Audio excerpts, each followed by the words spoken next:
Para todos los hermanos que están siguiendo esta transmisión por esta vía de canal de YouTube. Bendiciones para todos ustedes, hermanos. Vamos a iniciar en esta semana este festejo de Shabbat, porque recordemos que este es un festejo. Nuestro Padre bendito nos santifica con sus mandamientos, y nosotros hoy somos santificados cumpliendo este mandamiento de Shabbat, así como cuando usamos nuestra ficción, ¿verdad? Somos santificados. En cada uno de los mandamientos que cumplimos, somos santificados. Por eso siempre es bueno orar y decirle al Padre que tú nos santificas con tus mandamientos, y yo estoy cumpliendo este mandamiento que tú me has puesto a que cumpla, ¿verdad? Entonces, bien, vamos a hacer el estudio el día de hoy del capítulo 6 de Apocalipsis. La semana pasada terminamos el capítulo 5. Estamos en compañía de nuestro hermano Marcelo Espinosa, en estudios acá en Ecuador, en Sudamérica. Y nuestro hermano Alejandro Espina, que nos acompaña desde los Estados Unidos. Él se comunica con nosotros también por la señal de internet. Y estamos conectados en diferentes países. Estamos con muchos hermanos en diferentes países. No vamos a poder saludar a todos, pero sean bienvenidos en este día, y el Eterno nos ayude en este día para que podamos comprender que su Rúa, que su espíritu nos oriente en lo que queremos y necesitamos saber. Adelante, Marcelo. Shabbat Shalom a los hermanos, buenos días. Esta vez vamos a ser cortos, vamos a tratar de hacer unos programas un poco más cortos, que duren aproximadamente una hora. Vamos a ser más específicos, más puntuales.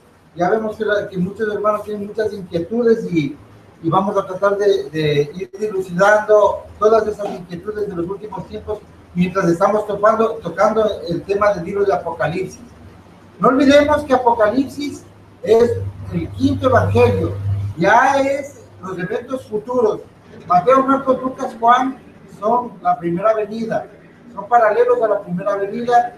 Todos estamos conscientes de que la primera venida del Mesías hizo milagros, sanó y inició la restauración de la casa de Israel. La segunda venida, él ya viene a recoger las ovejas perdidas de la casa de Israel. Se están ya agrupando, como ustedes, como nosotros.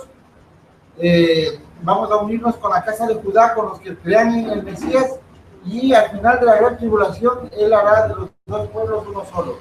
Shabbat Shalom para todos los hermanos, y adelante, Alejandro.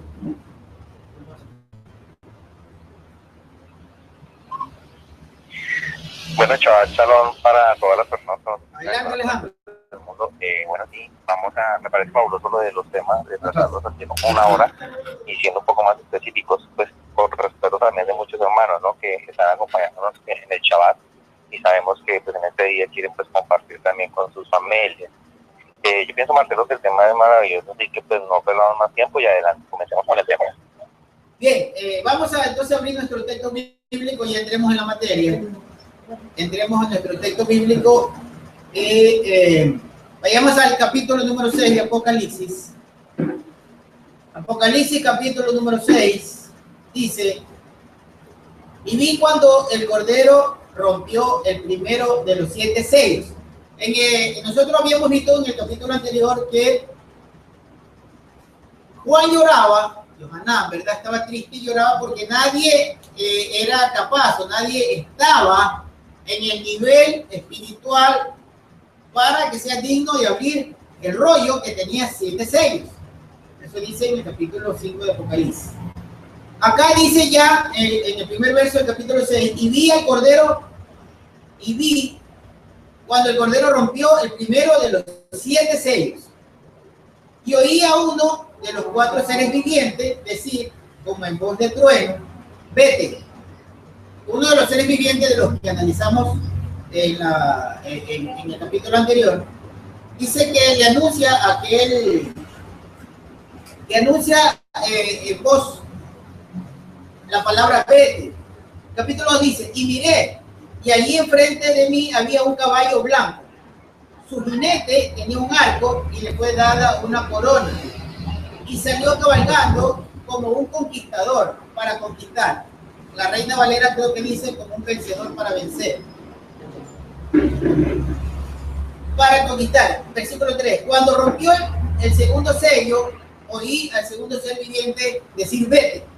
Antes de que vayamos a la apertura del segundo sello, analicemos que aquí, en este primer sello, hay 3 elementos que sería bueno que lo estudiemos, que lo analicemos a profundidad. Tenemos 3 elementos, que es un caballo, un jinete y un arco, con los cuales dice que este jinete sale para conquistar. ¿Qué es lo que nosotros vamos a ver o que analizamos en este momento? Es que llega el tiempo, llega el momento de la reconquista o la conquista del reino que formó, que fundó nuestro Padre bendito, nuestro Creador, cuando hizo su creación y puso a Adán en la tierra, en el Edén. Porque recordemos que se le dijo a Adán que él se va a señorear, que él va a reinar sobre esa creación. Pero ese reino le fue arrebatado. Ese reino fue usurpado por los ángeles caídos, por lo que nosotros conocemos como Satanás. Fue usurpado ese reino y entonces debía de haber un ser capaz de conquistar ese reino, capaz de recuperar. Esa era la causa de que se dice que Juan estaba llorando, porque no había quien sea capaz de quitarle ese reino. Juan lloraba por la maldad. Claro, de arrebatar la corona no había quien pueda recuperar esto. Ahora, vamos a hacer un recuento también. ¿Qué es un sello? Los sellos es un destinatario, o sea, nadie podía abrir más que el destinatario, el enviado, el Hijo del Eterno. Solo él podía romper el sello cuando el rey pone un sello, y si es que el mensajero rompía el sello, tenía que morir. Solo el destinatario tenía que abrir el cerrojo, el sello. Otra cosa, nosotros vemos que viene un caballo blanco. Acuérdense que eso para nosotros desde la perspectiva cristiana que venimos, es importante que sepamos que existen 2 mesías. El judaísmo es en lo que se estrella, se choca y no puede comprender. Existen 2 mesías que es el mismo en sí, pero existen 2 instancias. Nosotros ya sabemos por las fiestas del Eterno.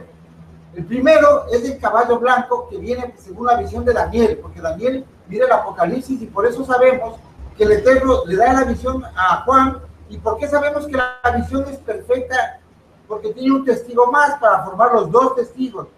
La visión de Apocalipsis es paralela con el otro testimonio que da del Apocalipsis Daniel. Los 2 van en conjunción, con una diferencia de 580 años.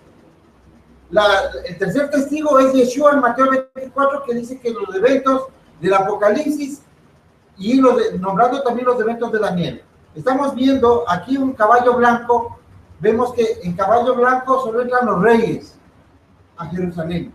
Y es por una puerta específica que narra Daniel, en el libro de Daniel, por donde tiene que entrar el Mesías. Hoy esa puerta, en el lado del templo, está en el lugar donde está la mezquita musulmana, la mezquita de la Roca. Esa puerta está sellada por ellos, porque ellos saben que por ahí está escrito que va a entrar el Mesías. Entonces vemos que también entró un burrito. Cuando usted a un judío le pregunta por qué se dice que el Mesías viene en un burrito y en otras partes dice que viene en un caballo blanco, él no comprende por qué vienen en la explicación que da el judaísmo es que si son dignos vendrá el caballo blanco y que si son indignos vendrá un burrito, cosa que también podríamos decir que es valedera. Porque la primera venida del Eterno, de Yeshua, fue en un tiempo donde ellos estaban profanados, mezclados con Edom. Entonces él entró en un burrito. Él entró a Jerusalén en un burrito, ya sabemos de esa historia, 4 días antes de su sacrificio de Pascua, de Pesach, él entró en un Shabbat, en un burrito. Pero en Daniel vemos que entra en un caballo, esa es la segunda venida. En eso, Juan el Bautista sí estaba claro. Es que la primera vez, acuérdate que todavía no estaba coronado rey. Pero ya la segunda venida, él viene como rey a tomar el rey. Ya está coronado. Ya está coronado. Así vemos aquí Apocalipsis que dice recibió una corona. Dice, y recibió corona, que eso es importante aquí en el versículo 2, capítulo 6. Miré y enfrente había un caballo y su jinete. ¿Cuándo fue esa corona? Esa corona le fue dada a la casa de Judá el día del sacrificio. Es la corona de espinas. Por eso a él le ungieron con la corona de espinas como el cordero, como la cabra del sacrificio del día de expiación. Pero yendo más allá, Juan el Bautista, cuando manda a preguntar a sus discípulos, él estaba preso, cuando dice que tenía que él ceder para que el otro prospere, Juan el Bautista le manda a decir con sus emisarios si es que él es el Mesías. Pero la gente no entiende, en el cristianismo no se comprende la base de su pregunta, porque cualquiera se imagina que el Mesías anda campante en Jerusalén. No, Juan el Bautista tenía el conocimiento de los diseños de que el Mesías tenía que venir 2 veces. ¿Por qué? Porque en los rollos del Mar Muerto aparece Isaías 61, donde Yeshua dice que viene la primera vez en los rollos del Mar Muerto, dice a vengar a los enlutados, a dar vista a los ciegos, los cojos andarán y los sordos escucharán, y anunciar el año de Melquisedec. Entonces él estaba pensando básicamente en cuál de los dos, si es que es el que entra en un burrito o si es que es el que viene en un caballo. Y Yeshua, ¿qué le responde a sus emisarios? No le dice, sí, yo soy el Mesías, solo le manda a informar de qué instancia de los 2 Mesías es él, porque le dice, anda y dile a Juan que los ciegos ven y los sordos oyen. Porque en Isaías 61 o 63, 61, vemos que dice que luego de decir que los ciegos ven, el año que viene a anunciar el año de la buena voluntad de Melquisedec, luego dice la segunda venida, que es a vendar a los enlutados de la gran tribulación, y a eso no vino la primera vez. No sé si me hago entender, pero realmente aquí vemos que en el Apocalipsis ya viene de un caballo blanco, ya se va a cumplir la profecía de Daniel, es la segunda venida, viene coronado, porque ya le coronaron en la casa de Judá, lo coronó. Claro, el día de la muerte. Y él es el rey, la figura del rey David tuvo dos instancias también. El rey David y la figura de Yeshua, cuando viene como rey David, por eso le llaman Ben David, Yeshua Ben David, o la figura de David también, cuando él regresa, veamos que David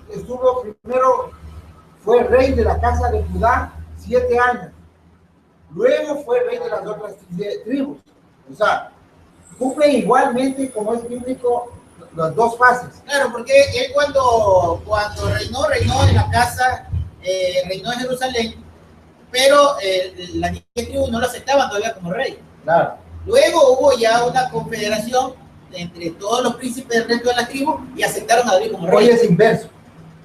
Él está coronado por los judíos en el día del Gólgota hace 2000 años, porque lo coronaron, pero ellos tienen rey y no lo reconocen. Nosotros ahora que venimos con la casa de Israel, tenemos rey, pero todavía no lo coronamos. Claro, lo que pasa es que, los judíos en la diáspora ya lo estamos aceptando, ¿no? Los judíos en la diáspora, de la casa de Judá. Es que nosotros nos levantamos con la casa de Israel. O sea, realmente en Latinoamérica somos judíos, somos de procedencia judía. Nuestro linaje es judío, nuestros apellidos son judíos de la casa de Judá. Pero conforme a la profecía de Ezequiel 37, donde dice que los israelitas y sus hermanos de las otras tribus, y difiere las 2 casas, y los judíos y sus hermanos de las otras tribus, nosotros estamos levantándonos con la casa de Israel siendo judíos. O sea, estamos restaurándonos primero que nuestros hermanos de la casa de Judá. Ellos tienen que tener un proceso que es ya de conocer a Yeshua. Entonces estábamos por analizar los elementos que vemos en este versículo número 1 y versículo número 2, en el que se habla del caballo, en el que se habla de un jinete del arco. Zacarías ve de la misma manera una visión muy parecida, pero en tiempos diferentes y acciones diferentes. Para entender un poco, vayamos al libro de Zacarías, capítulo 1, versículo 7. Zacarías está en el centro de la escritura, después de los profetas, después de Isaías, Jeremías, Ezequiel. Zacarías está antes del Antiguo Testamento. Creo que es el último de los profetas antes del Antiguo Testamento.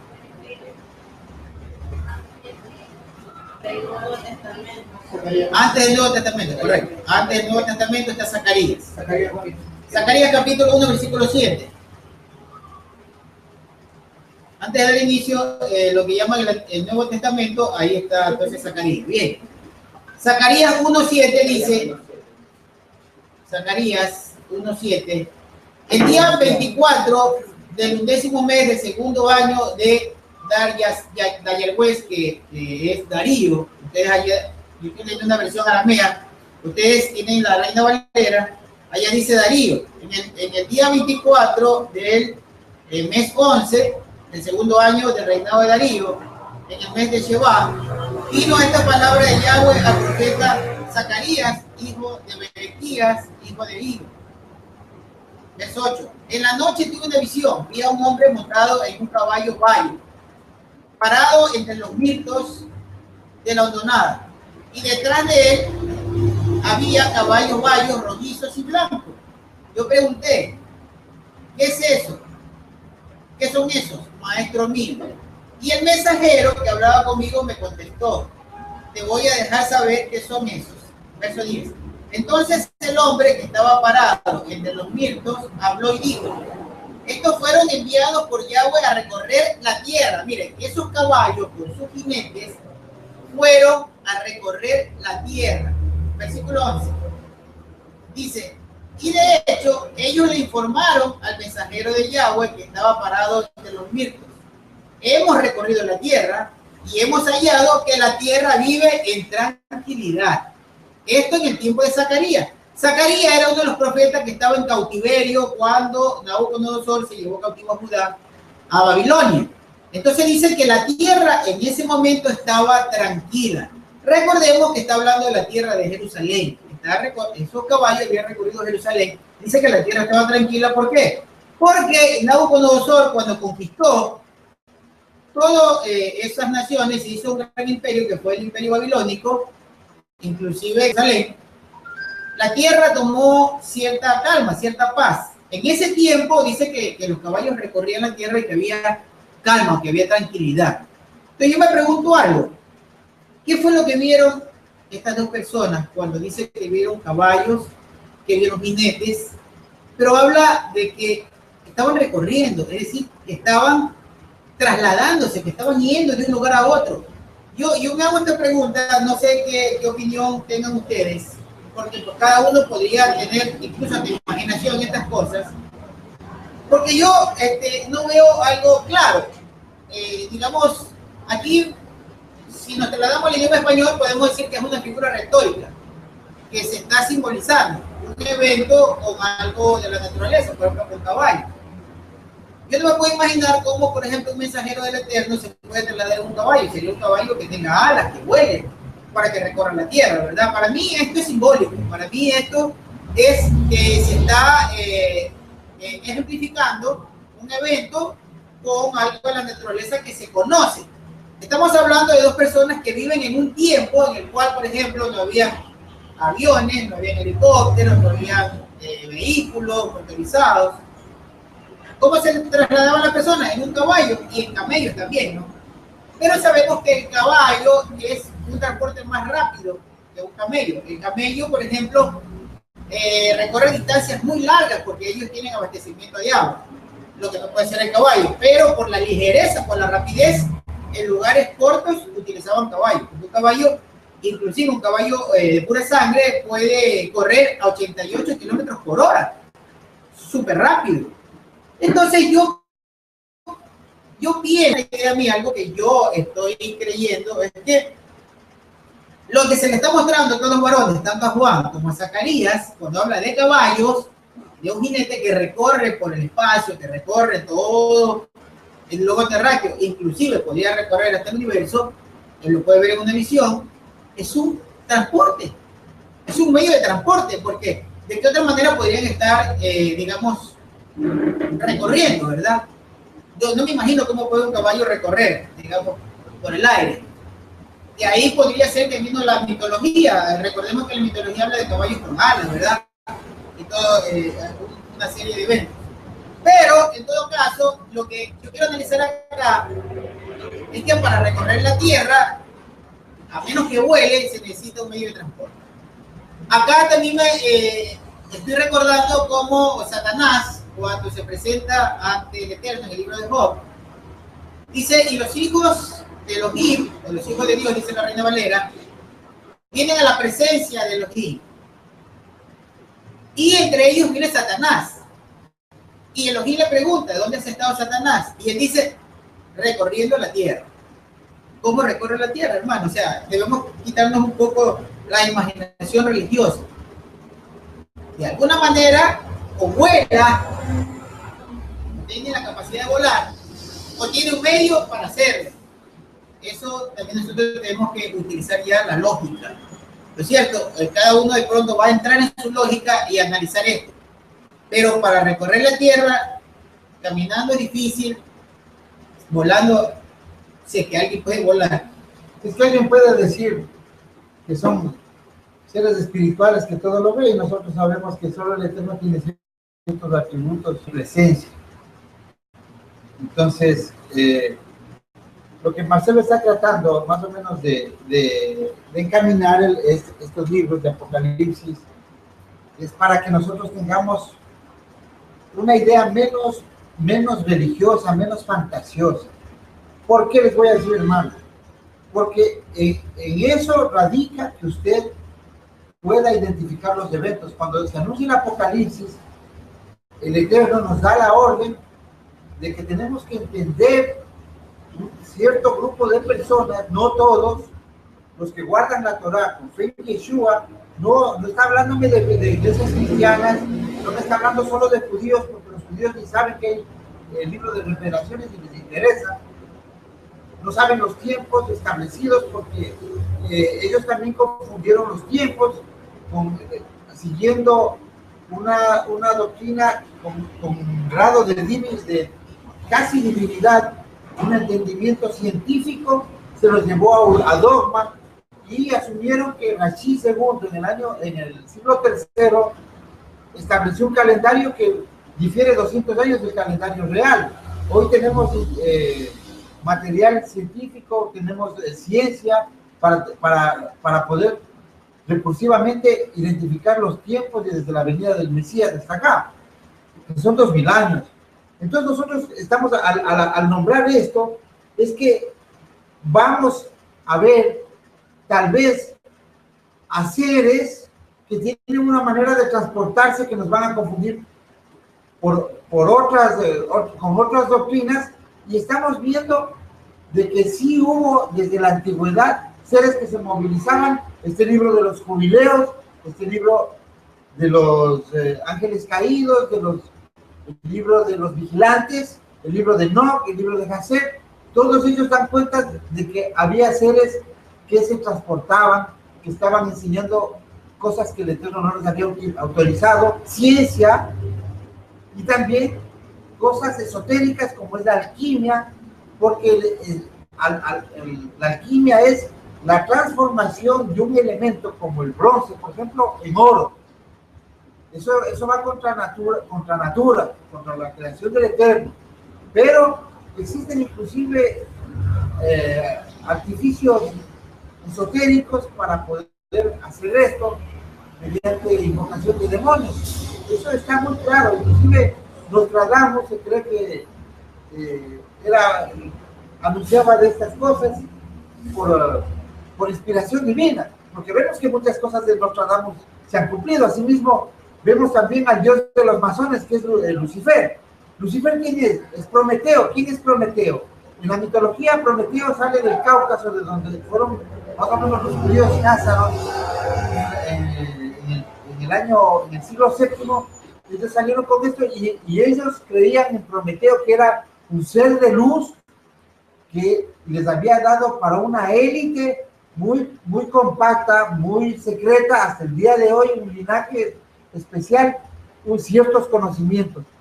Por eso es que nosotros seguimos insistiendo con esto, con este conocimiento, de que debemos estar alertas ante cosas relacionadas especialmente con el fenómeno ovni, porque en realidad eso es una manifestación verdadera, real, que no podemos negar. Existen demasiadas pruebas. El mundo ciego ha contrapuesto las dos creencias y no. Esto de ahí, esa división del entendimiento de las dos creencias, de las dos verdades, tanto la verdad bíblica como la verdad del fenómeno ovni o de seres que existen aparte, con inteligencia aparte del hombre, de culturas, esas dos creencias no se contraponen, están claramente explícitas en las escrituras, pero nosotros debemos saber que también los hijos del Eterno, del Creador, del Dios de Abraham, Isaac y Jacob, tienen patrones físicos y matemáticos que nos hacen comprobar que somos esos seres que provenimos, como dice la escritura, de Él. Y los otros seres tienen patrones físicos, como ser gigantes, 6 dedos, que existen evidencias de aquello. Entonces nosotros debemos estar conscientes de que vienen eventos que van a confundirnos, y por eso es de lo que estamos explicando esto. ¿Por qué hago esta aclaración? Porque de pronto, Marcelo, tiene en mente, él está mirando eso, porque para eso es el Apocalipsis, para barajar posibilidades, porque el Eterno, Yeshua mismo nos dice en Mateo 24, si les dicen esto, no creáis, si les dicen aquello, no sigáis, porque esto no tiene que suceder sino después de esto. O sea, ¿qué nos está dando? Señales, hermano, para que nosotros no seamos confundidos, porque el gran engaño de este tiempo es la confusión. Si usted ve un platillo volador, ¿qué va a pasar? Desde el pensamiento cristiano, ¿qué va a decir el pastor? Él mismo no va a creer ya en Dios. Ya, lo que pasa es que la Escritura también nos da ciertos detalles que nos hacen llevar a reflexionar en esta investigación. Recordemos que Elías, se dice que Elías fue llevado al cielo. Lo mismo Enoc, ¿verdad? La Escritura nos habla de que Enoc fue llevado, fue traspuesto, ¿no es cierto? Bien. Vayamos al libro de Segunda de Reyes, capítulo 2, versículo 11. Y entonces vamos a encontrar evidencia. Segunda de Reyes, capítulo 2, versículo número 11. En Segunda de Reyes, capítulo 2, en el versículo número 11, dice de la siguiente manera. Mientras ellos iban y conversaban, un carro de fuego con caballos de fuego los separó a los dos, y Elías se elevó hacia el cielo en un torbellino. Aquí está hablando de Eliseo y de Elías. Eliseo iba conversando con Elías porque Elías le había dicho que él iba a partir, que lo iban a venir a buscar, y que Elohim lo llamaba, y que él ya se iba. Y recuerden que Eliseo le dijo, cuando tú te vayas, yo quiero que tú me des una doble porción del espíritu que hay en ti, ¿verdad? Porque Elías tenía un espíritu o un rúa que el Eterno le había proporcionado, por medio del cual Elías mostraba un gran entendimiento de las cosas del Eterno y tenía mucho respaldo del Eterno.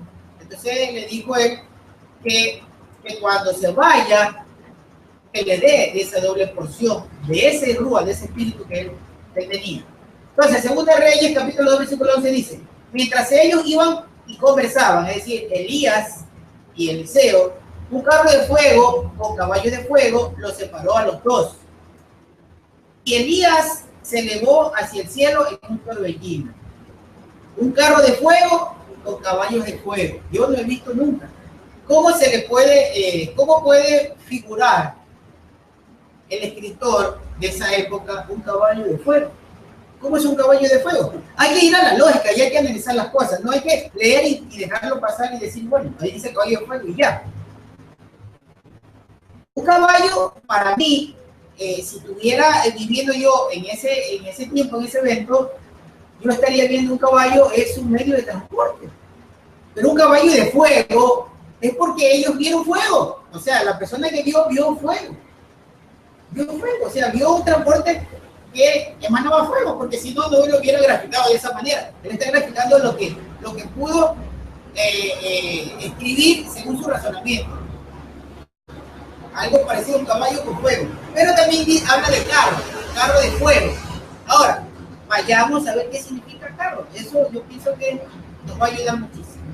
Entonces, la palabra que se utiliza, ahí está la palabra, ustedes la están viendo en su pantalla, lo están viendo en la pantalla. Por eso que es necesario poner el foco para que todos vean. La palabra requeb es la palabra que se utiliza, la palabra hebrea requeb. Esa palabra hebrea, ustedes están viendo ahí en su pantalla, una animación, ¿no? De lo que podría, de lo que vio, de lo que posiblemente vio. Alguien entendió, esta animación también es bien religiosa, pero realmente no se puede salir de eso. Eso de ahí estamos viendo. Pongamos la evidencia. Aquí está la palabra requeb, hebrea. La tradujeron como carro.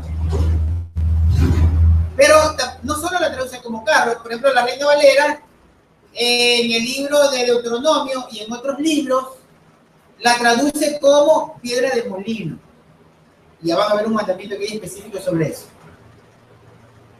La palabra requeb, acá lo utilizan como carro. Ahora vamos a ver qué significa requeb hebreo, que está codificada con la H7393. Si ustedes cogen en Google y ponen H7393, le van a salir los significados de esa palabra, que es la palabra requeb. Ahí está en su pantalla la palabra requeb. Dice, está subrayado, está sombreado con azul, lo que están viendo en la pantalla. Dice equipo, dice carro o dice un molino de piedra. No es lo mismo una piedra de molino. No dice de piedra, dice una rueda de molino. Pero en la Reina Valera dice una piedra de molino. Ya, no, que no está bien. Lo que dice en realidad aquí es una rueda de molino, o sea, asemeja una rueda de molino. ¿Por qué? Porque él, es lo que él vio. Claro, él vio una rueda y lo que tenía a la mano para comparar era un molino. Entonces dice una rueda de molino. Pero no era una rueda de moler que estaba volando, era un círculo, un plato, qué sé, un platillo. Ahora fíjense, mire, veamos la parte baja. Sí, cuando ustedes lo que no están viendo, yo les voy explicando. Aquí dice equipo, dice carro o dice un molino de piedra, que es un equipo, un aparato, algo que tiene mecanización. Eso fue lo que él vio. Y más abajo, si ustedes lo que están, bueno, lo que ven en la pantalla, más abajo dice la palabra requeb y dice que la interpretación para ahora es un vehículo por implicación. O sea, por implicación dice este diccionario que se está refiriendo a un vehículo. Implícitamente está hablando de un vehículo esa palabra. O un equipo que tiene motricidad. Ya, nosotros debemos hacerles entender a los hermanos que nos miran por primera vez que en contexto este pasaje está hablando de la visión de la visión de estos carros es de un profeta que mira físicamente el carro. Él no dice visión porque realmente para él es inconcebible mirar esta tecnología o ver algo morado, algo más pesado que el aire que esté ahí flotando. Claro, es como que nosotros se nos muestra algo que nunca lo hemos visto, de alguna manera lo vamos a graficar. Pero si se nos muestra una cosa que nosotros nunca la vimos, para poderla graficar, la tenemos que comparar con algo. Entonces él aquí compara, dice un carro de fuego. ¿Por qué? Porque en un carro es un vehículo, en ese tiempo era una carreta, ¿verdad? Un carro era una carreta, un vehículo donde se transportaba y tenía motricidad, tenía ruedas para movilizarse. Es un vehículo. Por eso acá dice que implícitamente la palabra requeb habla de un vehículo. Entonces, ¿en qué fue llevado Elías, hermano? Porque estamos analizando en qué fue llevado Elías. ¿En qué fue llevado Elías? Elías fue llevado, según lo que yo entiendo, en algún tipo de vehículo que aparecía con fuego, hermano, porque dice carro de fuego. Claro, contextualmente Elías no murió. O sea, en el contexto de la Biblia, Elías no murió. Elías fue arrebatado. Ser arrebatado es la palabra, es una palabra que significa es llevado, transportado. Él no murió como para decir que él espera una resurrección. O sea, vamos a la legalidad de las escrituras, donde existe un marco que que no se debe salir, porque si no, interpretemos y nos formamos otra iglesia. No podemos interpretar esta parte, es literal, él no murió. Y existe hoy conocimiento de que en verdad se puede uno transportar en el tiempo, existe la física, existe todo, de que estas naves pueden pasar la barrera del tiempo. No, y el libro del Sefer Yasar, el libro de Hazer, el libro del Justo, habla el evento de Enoch, que Enoch también fue llevado vivo. Claro, mucha gente no querrá ver estos estudios porque le parece que son muy fantasiosos, pero realmente más fantasioso se me hace a mí estudiar la Biblia desde un concepto de la nada. Claro, más fantasioso para mí es decir que en un caballo andaba volando el ángel, que andaba volando un caballo. Eso es más fantasioso porque no es un sueño, es una mirada real. Claro, es una visión. Él vio algo que no lo pudo graficar y lo graficó con lo que conocía. Ahora bien, veamos que en Deuteronomio hay un mandamiento, Deuteronomio 24. Adelante, Alejandro.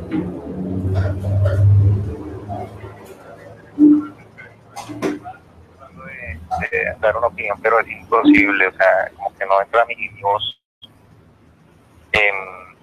Indiscutiblemente que lo que estaban viendo en ese momento era un carro volador, o sea, eso es lo más lógico. Y a nosotros nos vienen preparando la mente con las películas de Hollywood, precisamente para cuando aparezcan.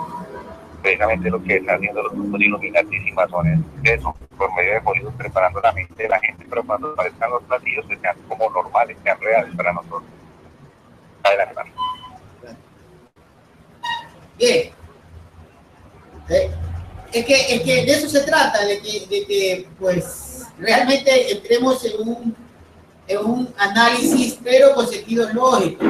Ya no podemos seguir fantaseando, la religión hace eso, la religión hace fantasías, porque no encuentra una explicación. Pero si nosotros vamos a usar el sentido lógico, hermanos, ¿por qué tenemos que negarnos a algo que podría ser un evento real? Porque solo pongámonos a pensar y vamos a utilizar la misma escritura para que nos oriente la escritura. Eso es importante. Que no lo diga yo, que no lo diga Marcelo, que no lo diga cualquier persona porque lo quiere decir, o Alejandro, sino que la escritura nos oriente y nosotros vamos a la fuente.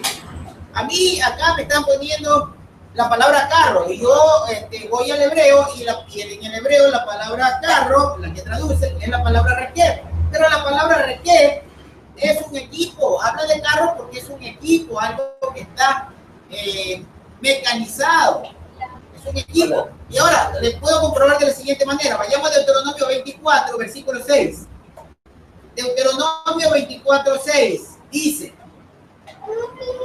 un molino de mano o una rueda de moler no debes tomar en prenda, pues eso sería tomar en prenda la vida de alguien.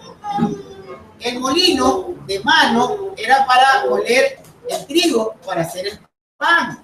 Entonces la provisión de este mandamiento es que no se le debe tomar a una persona en prenda el molino, porque con eso hace su pan y con eso va a comer.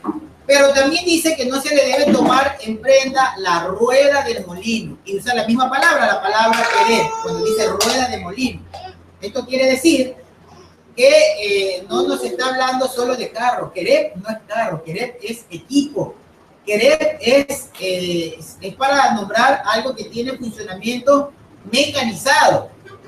Es inclusive, dice implícitamente acá, el significado de la palabra querer, la que está codificada con la H7393, habla de un vehículo implícitamente.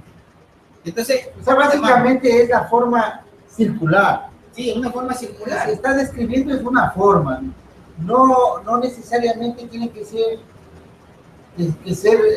algo parecido en su función, en su uso. Claro, es un aparato de movilización. Es similar, es como que cuando decimos un plato volador, estamos haciendo el símil con un plato de comer.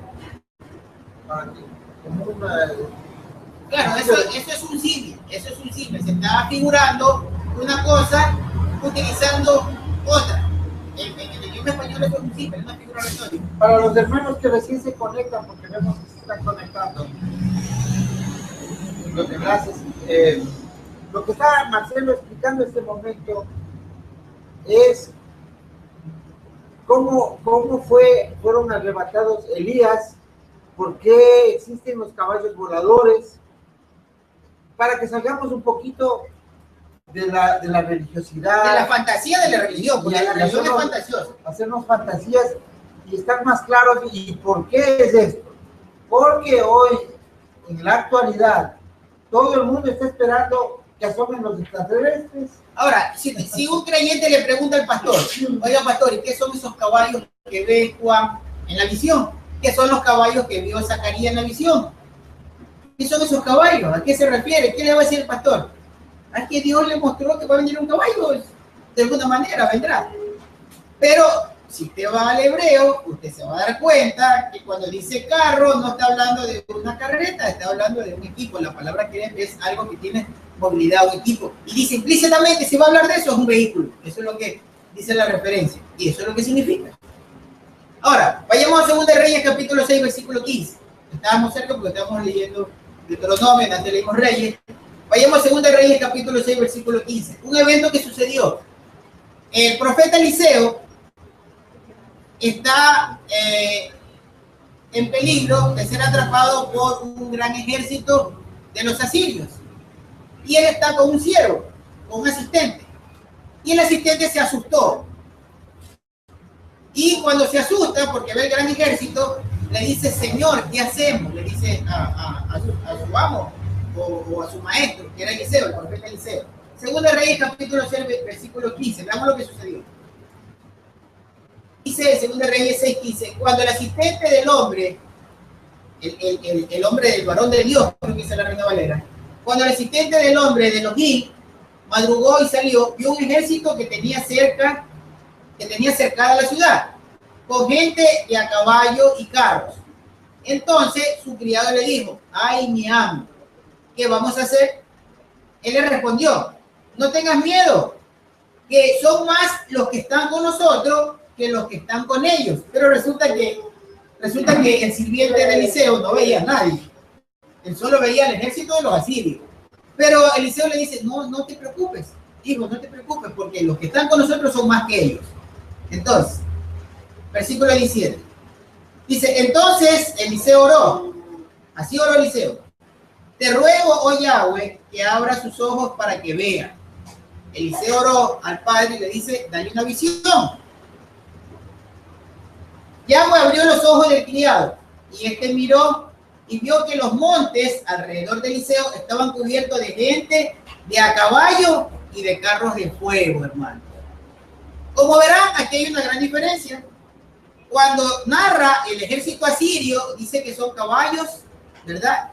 Y carros, es decir, carretas, caballos y carretas. Eso es lo que está narrando en los versículos primeros. Pero luego de la visión, ¿qué es lo que ve el criado de Eliseo? Está viendo personas, está viendo gente, está viendo seres que están con caballos y carros de fuego. ¿Por qué hace esa diferencia? Si lo que vio eran caballos y carretas iguales a los que estaban usando los asirios, ¿por qué tiene que decir carretas y caballos de fuego? Cuando dice carro, no olvidemos que usa la palabra requer, que son vehículos, que son algo para movilizarse. ¿Pero por qué de fuego? ¿Por qué de fuego? ¿Por qué esa diferencia? ¿Por qué tenían fuego? Ahí es donde nosotros tenemos que hacer un análisis y no podemos hacernos los insensatos y decir, bueno, pero... Es que ellos también a una luz le llamaban fuego. Claro, algo que brillaba, algo que era esplendoroso. Y ahora... Para ellos, ellos no conocían los LED. Entonces, si ellos miran hoy día, traemos a una persona de aquel tiempo. Claro, si miran este reflector van a decir fuego. Porque el fuego daba luz. Pero nos va a sacar de la ignorancia los versos más abajo. Dice, en el versículo 18. Acá yo tengo los aramitas, ustedes creo que tienen los asirios. Los aramitas, acá ya dicen los asirios, bajaron hacia él. Los asirios lo vieron Eliseo y bajaron hacia él porque los asirios no vieron la visión de los seres, solamente la vio el criado el asistente del profeta Eliseo. Entonces, verso 18, estamos en Segunda Reyes 6. Segunda Reyes 6, verso 18. Los asirios bajaron hacia él y Eliseo le oró a Yahweh: te ruego que hieras a esta gente con una luz enceguecedora. Y los hirió con una luz enceguecedora. ¿De dónde salió esa luz? ¿De dónde salió ese gran esplendor, ese gran fogaz que los hizo fuego? Ustedes, no sé si, Alejandro, creo que me está pidiendo paso. Adelante, Alejandro. Me parece que escuché que Alejandro pedía paso. Bueno, si es que ustedes han visto en algún momento, yo he visto por la televisión, cuando han despegado esas naves espaciales en la NASA, se han dado cuenta la capacidad de luminosidad que sale desde su turbina. Ustedes han visto qué lejos debe estar una persona a distancia de esos aparatos, porque el fuego que emiten desde su turbina es totalmente tenaz, es muy inmenso y que tiene que haber una distancia bastante grande, porque si no, ese fuego yo supongo que consume todo, sobre todo en un momento oscuro, debe ser algo tremendamente luminoso. Entonces, ¿qué hacemos si nos vamos solo a la imaginación religiosa y decimos, bueno, pues el uno tenía caballos y tenía carros, el otro tenía caballos de fuego, ya? Pero me quedo en nada, me quedo en una incógnita. ¿Qué fue lo que vio? ¿De dónde salieron esos seres? ¿Quiénes son? Tenemos que saber nosotros que estamos enseñando el libro de Apocalipsis. El libro de Apocalipsis básicamente es identificar eventos que puedan confundir a la humanidad. No nos estamos saliendo, alguien por ahí estará pensando, estos no me están enseñando que la Torá hay que cumplir, que el Mesías no vino a... Ya sabemos, eso ya hemos enseñado, tenemos muchos, como 130 videos de eso. Hoy estamos en Apocalipsis y es algo que tenemos que preparar a los hermanos para que no se desapeguen de sus Biblias cuando vean cosas fantasiosas. También porque existe un proyecto que se llama el proyecto Blue Beam, pájaro azul. Este proyecto es algo montado por la CIA, la NASA, por el MI5, por el Mossad, por la ONU. Existe un documento filtrado en la ONU que habla de que va a haber este proyecto Blue Beam. El proyecto Blue Beam es, a través de la tecnología de hologramas, hacer que se miren en una invasión extraterrestre, por ejemplo, o una segunda venida del Mesías. Ya hay tecnología para eso. Ya nosotros hemos visto que están en algunos países practicando, existen cualquier cantidad de notas, de videos en internet que apuntan a ciertos fenómenos en el cielo, pero realmente son fenómenos falsos, son proyecciones holográficas. Aparte de que no descartamos la presencia de seres extraterrestres que ya tienen contacto con el gobierno de los Estados Unidos, y obviamente que ellos provienen de una línea o provienen con espíritus no puestos por el Eterno. Es que un ángel no es terrestre, un ángel es un extraterrestre. Claro. Si viene un ángel y nos contacta, yo no puedo decir que es un hombre, que es un ser humano o que es un terrestre. Si viene un espíritu, si viene un ángel y habla conmigo, yo tengo que decir que hablé con un extraterrestre, aunque sea un ángel, un mensajero del Eterno.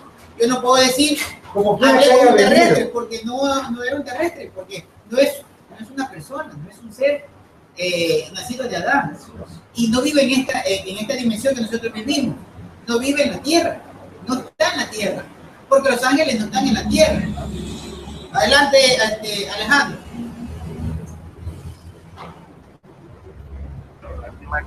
Qué complicado es poder hablar por acá, aquí es imposible con esta aplicación, tenemos que corregir esto. Te estaba diciendo que... Adelante. Bueno, creo pero algo dijo. No, iba a comenzar a decir. Bueno, parece que se fue la señal de Alejandro. ¿Nos puede escribir? Si puede nos escribir, Alejandro, porque se fue la señal con la pregunta. Bien, entonces, yo solo me pregunto algo.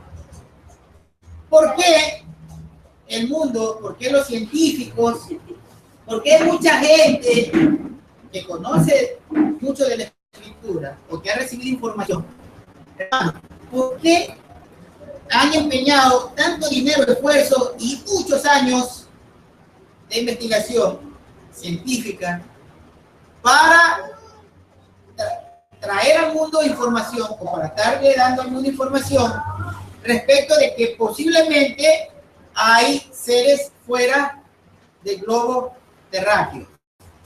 Como le digo, nosotros somos terrestres, vivimos acá, pero si un ángel nos contacta, si un ángel habla con el hermano Schubert, acá con el hermano Ney, con Kevin, con las hermanas, con alguien, si un ángel viene y habla con uno de ustedes, ¿el ángel es terrestre?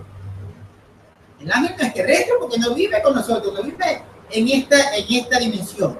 El ángel vive en otra dimensión, en otro lugar, en otro sitio, ¿dónde? No sé, pero fuera de la tierra, ahí vive. Entonces, el ángel es un extraterrestre. Cuando los ángeles caídos vinieron, fueron arrojados a la tierra, ¿ellos qué eran? Extraterrestres que vinieron a la tierra. Entonces, ahí, cuando nosotros nos sacamos la fantasía religiosa, nosotros podemos entender por qué en la historia, las cartas sumerias, que es parte de la historia universal, que está en los libros y que se le enseña a la gente, porque cuando hay una foto de un jeroglífico, como está en su pantalla, hay una foto, hay imágenes en las pirámides que son muy antiguas, hay inscripciones en piedras de civilizaciones muy, muy antiguas, y usted va a ver algo parecido a un extraterrestre que está en su pantalla y está en un platillo volador. ¿Por qué? Porque ellos hablan de seres que bajaron, y hay incluso ya religiones que dicen que nosotros somos creados por extraterrestres. Por ejemplo, es entendible. Lo que estamos viendo nosotros de este rato, esa tablilla, tiene, ustedes miran ahí, está un sol y están todos los planetas. Estamos hablando de hace 5.000 años, tiene de esta tablilla. Si nosotros recién, en el siglo XVI, si mal no recuerdo, es cuando nosotros tenemos entendimiento de algunos planetas y aquí están completos. Ahora, yo le iba a decir algo, es entendible cuando usted ve en alguna de los libros históricos, y ahora ya le digo, hay estas religiones formadas de esto, los raelianos y la nueva era, que hablan de civilizaciones antiguas, mencionan en sus historias, en sus escritos, en sus piedras, que vinieron seres de otro planeta y que esos son nuestros creadores. Lo que está pero es que hay algo, permítame un ratito, pero es que hay algo importante que debemos saber. Los que creemos en la creación, que el Eterno creó a Adán, sabemos que somos hijos de Elohim y sabemos que venimos de Adán. Pero ellos están convencidos que ellos vienen de seres que bajaron de las estrellas, de seres que bajaron de alguna parte del universo. Y tiene razón, porque los ángeles caídos que formaron la otra simiente, que no es la simiente de Adán, no son de la tierra, pues hermano, bajaron de algún lugar que no es la tierra. Ahí está una nave que está, una nave que fue pintada hace 3.000 años en México, de los aztecas. Vemos claramente, ese es un aparato volador. Claro, o sea, hay evidencia, pero sobre todo si nosotros vamos a la lógica, porque hay dos simientes, la escritura nos habla de dos simientes, la una creada por nuestro Padre bendito, que somos los que estamos seguros que descendemos de Adán, que tenemos la sangre de Elohim, porque es su creación, porque es la creación que él hizo en Adán, y los que son de la otra simiente, del reptil, de la serpiente, dice la Reina Valera en el capítulo 3 de Génesis. Entonces, ellos sí fueron creados por seres que bajaron del espacio. Tienen razón cuando ellos dicen, no, que nosotros nos crearon los extraterrestres. Tienen razón, claro. No están mintiendo. No están mintiendo, ellos son creados por ellos, pero nosotros no. Entonces, no podemos decir nosotros somos iguales a ellos. En estos días que estábamos conversando con Testigos de Jehová, él le quedaba muy terrible pensar que existen dos líneas genéticas en el mundo. Pues sí las hay, porque la Biblia lo dice. La escritura lo dice, la simiente de Adán y la simiente de la serpiente, del Najás, del reptil. Eso es claro, hermanos. Más de 6.000 años. Y hay evidencias. Ahí está en la pantalla una estatua, una imagen de un ser reptil de hace 6.000 años. ¿Quién se imaginó un ser así? Si no lo vieron, no lo pudieron ver hecho, hermano. Un escultor, por muy bueno que sea, de una imaginación, Existen las pruebas una persona se imagina o hace sí. algo o crea algo que lo vio, hermano. Porque si nunca lo vio, ¿cómo se lo imagina? Son culturas que tenían vastos conocimientos dadas por ellos mismos y no se van a inventar una cosa de... Ahora, lo que estamos estudiando Apocalipsis es por qué, hermano, porque Apocalipsis es el evangelio de ahora, de este tiempo. Tenemos que saber qué es lo que va a pasar. Adelante, Alejo. Indiscutiblemente esa raza de reptiles sí ha evolucionado, o sea, ellos sí han evolucionado, pero aquí entonces no nos están mintiendo en esa parte. Indiscutiblemente tienes mucha razón y lógica en lo que tú acabas de decir, más adelante. Sí, adelante, claro, tienes razón. Ya, ¿qué dice? Dele.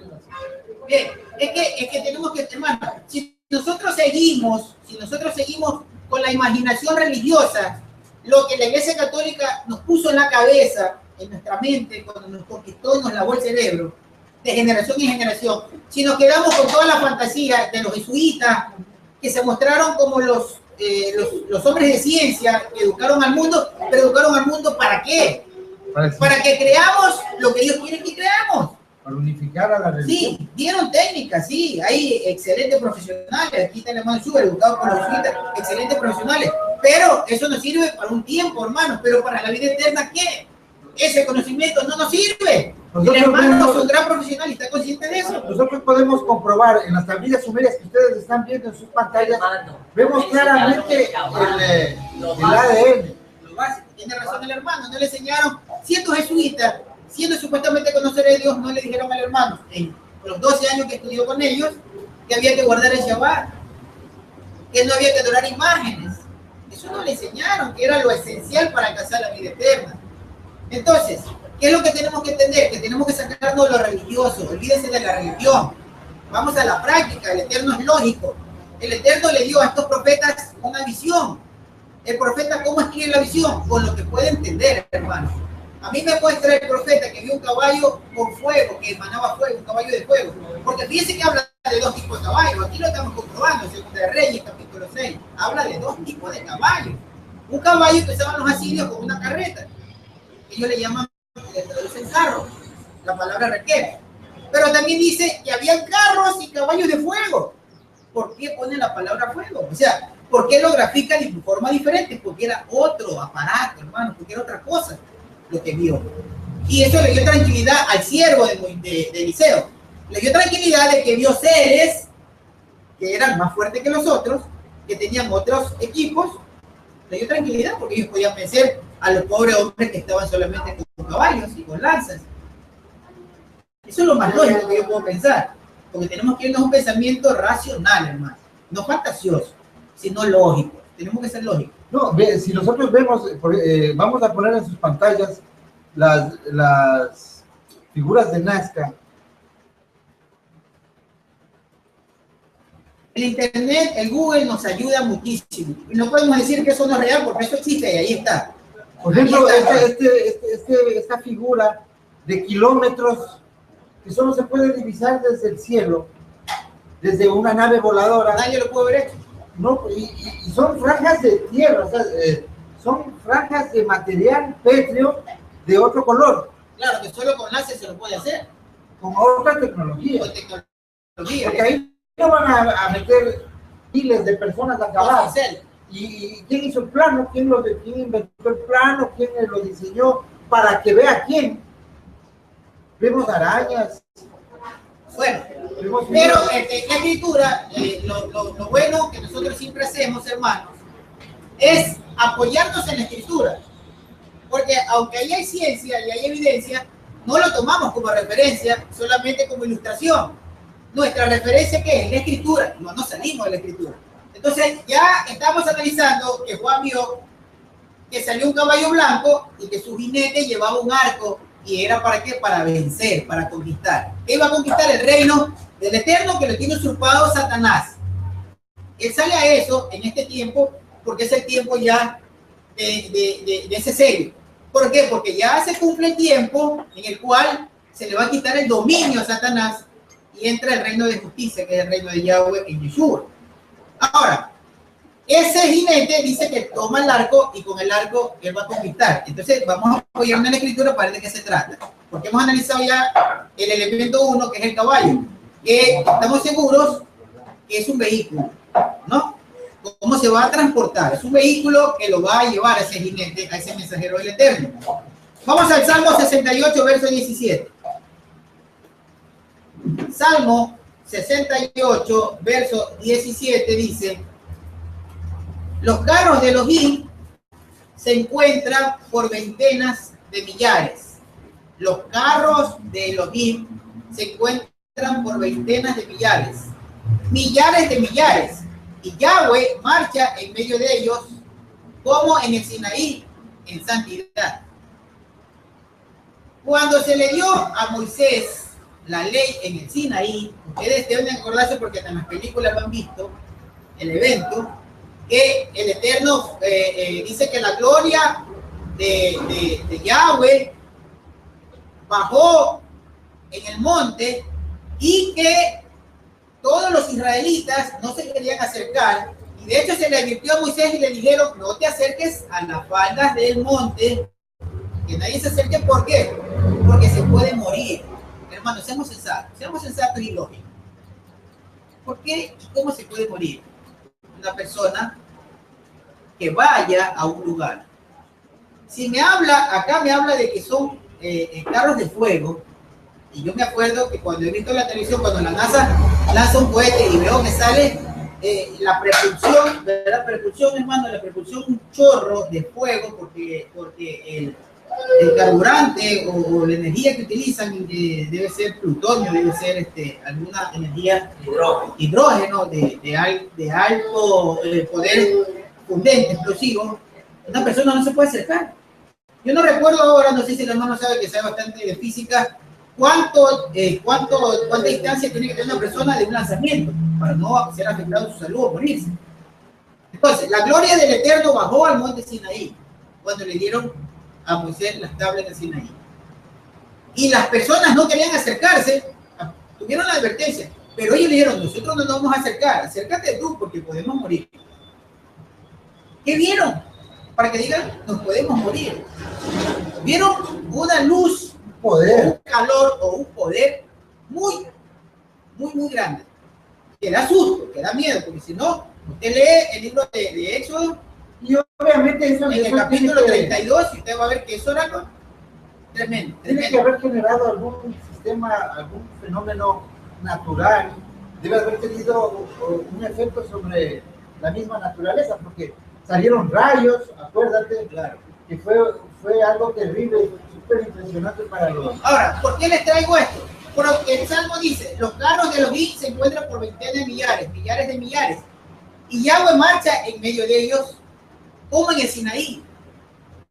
Los carros de fuego de Yahweh, dice, marchan, y ahí va en medio de él, como en el Sinaí, en santidad.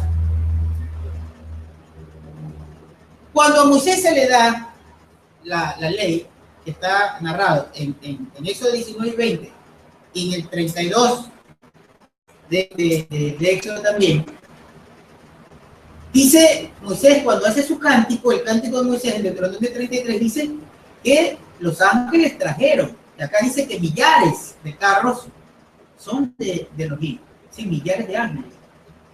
Acá habla de carros de fuego.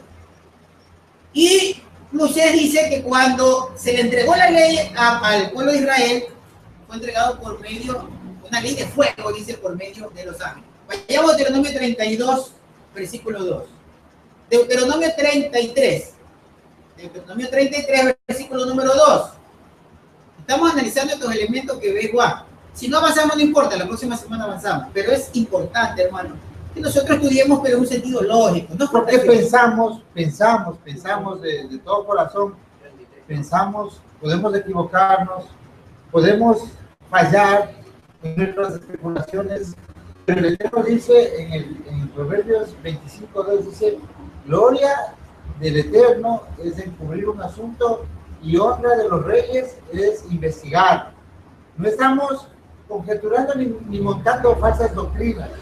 Creemos que este año se va a la prensa y se van a manifestar a los medios de una manera más profunda, ya más gradual, el fenómeno ovni. Entonces nosotros debemos relacionar todas estas cosas. Ya sabemos que Yeshua sana y salva. Ya sabemos que Yeshua es bueno, que estamos en buenas manos, que Él da de comer al menesteroso y aún las aves no trabajan y comen. Pero debemos reconocer de qué nos vamos a salvar. Porque si no sabemos de qué nos vamos a salvar, entonces podemos cometer un error y podemos caer en el engaño. Por eso es importante saber cómo viene Yeshua, cómo va a venir y cómo nos va a salvar.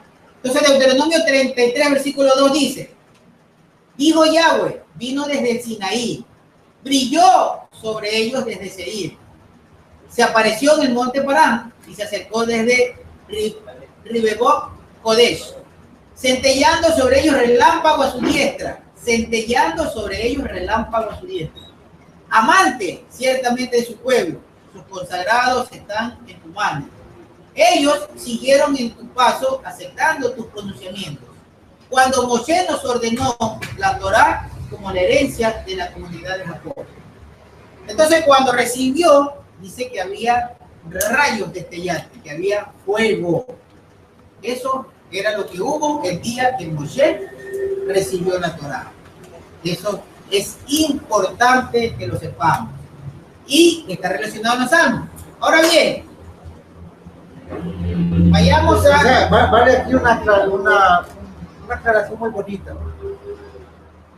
Este pasaje no le podemos aislar la recepción de la Torá porque es el mismo día en que en el Sinaí se dio la Torá, el mismo día sucedió en Pentecostés algo similar. Que el cristianismo dice que es para cuando se anula la ley y ellos reciben el Espíritu Santo. Hubo un fuego y un estruendo, dice el libro de los Hechos.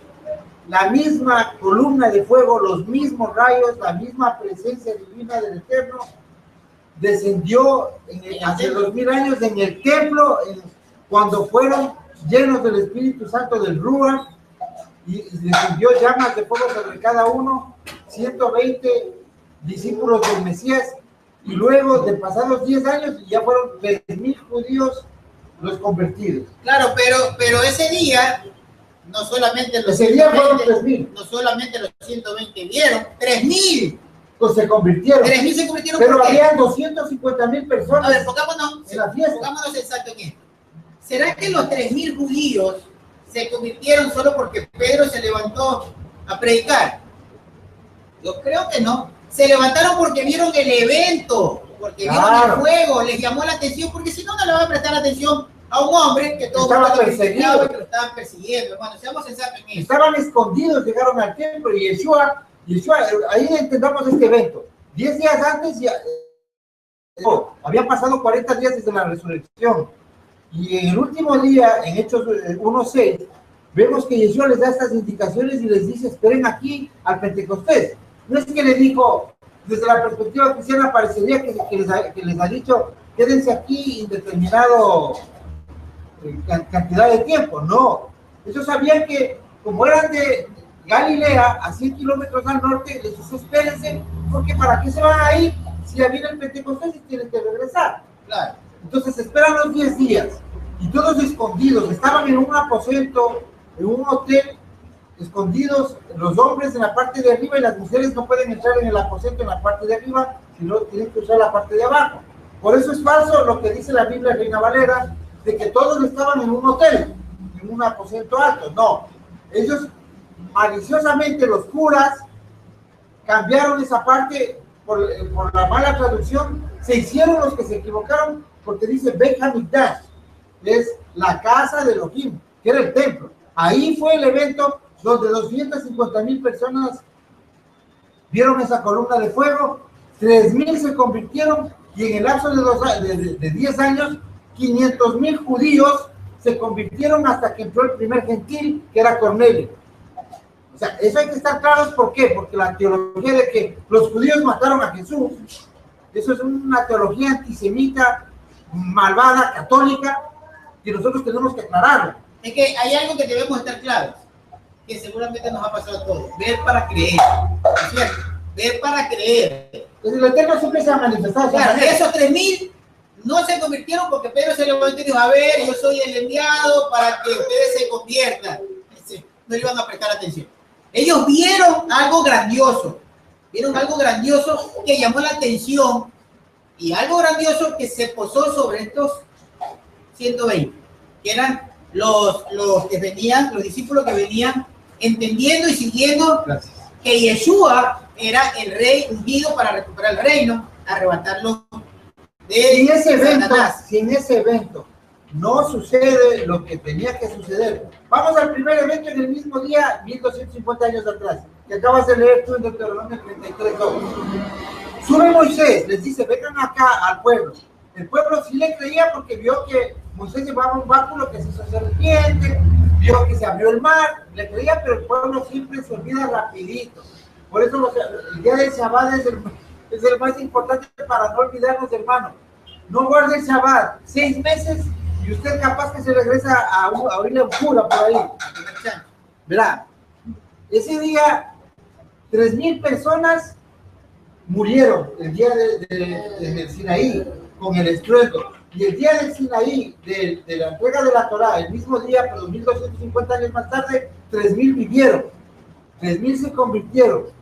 Ese día hubo estruendos para darle autoridad a Moisés. El día de Pentecostés hubo estruendos para darle autoridad a los discípulos. Si no, Pedro no tendría sería tonto que Pedro se pare sin ese evento a decir, hermanos, conviértanse. Y en un día de Pentecostés, cuando todos estaban celebrando dentro del templo y parándole bola, era el sumo sacerdote.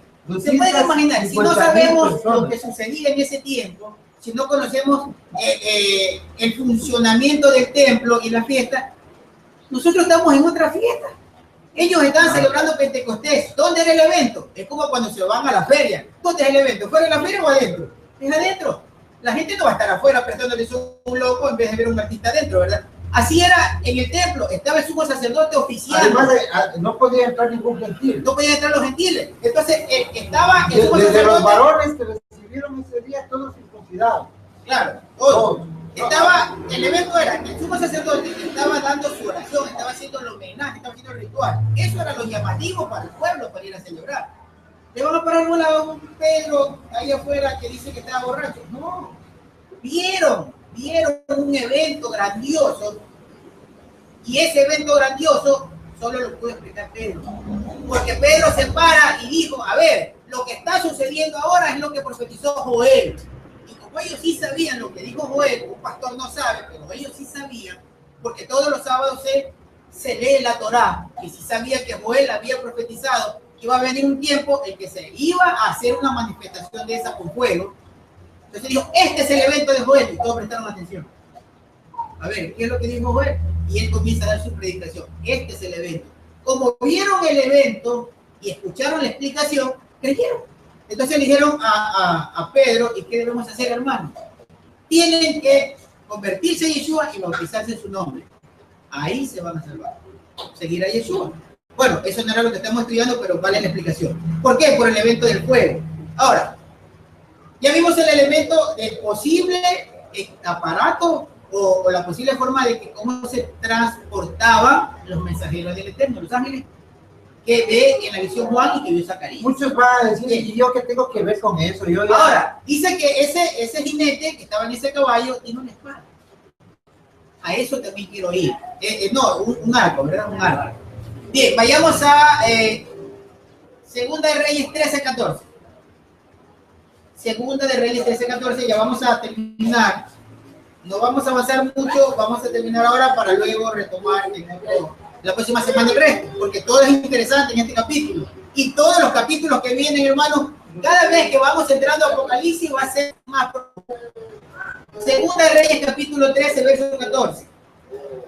Dice, Eliseo había contraído la enfermedad de la que iba a morir. No sé cuál es la enfermedad porque eso no lo narra. Pero dice que Eliseo había contraído la enfermedad de la que iba a morir. Y Joás que lo dice ya la Reina Valera, ¿no? Porque acá es Yahoás, esto es arameo. Rey de Israel, bajó a verlo. Lloró por él y dijo, Padre mío, carro de Israel. Mire, carro de Israel y sus jinetes. Eliseo le dijo, consígueme un arco y flechas. Trajo un arco y flechas. Entonces le dijo al rey de Israel, agarra el arco, y cuando lo agarró, Eliseo puso sus manos sobre las manos del rey. Luego dijo, abre la ventana que da al oriente, y él abrió. Y Eliseo dijo, tira, y él tiró.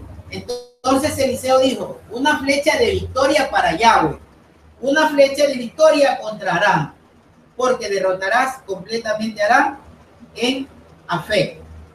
Entonces vemos que toma el arco. Recordemos que la palabra Torah viene de Yará, de la raíz Yará, y Yará significa lanzar una flecha para trazar un camino, el camino del Eterno.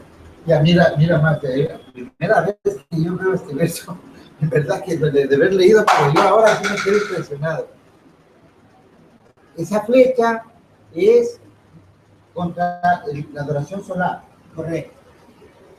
Porque la puerta que apunta al oriente siempre va a ser al sol. Por eso la puerta del tabernáculo era había que darle espalda al oriente, la espalda al sol, a la adoración solar, porque todas las religiones del mundo adoran al sol.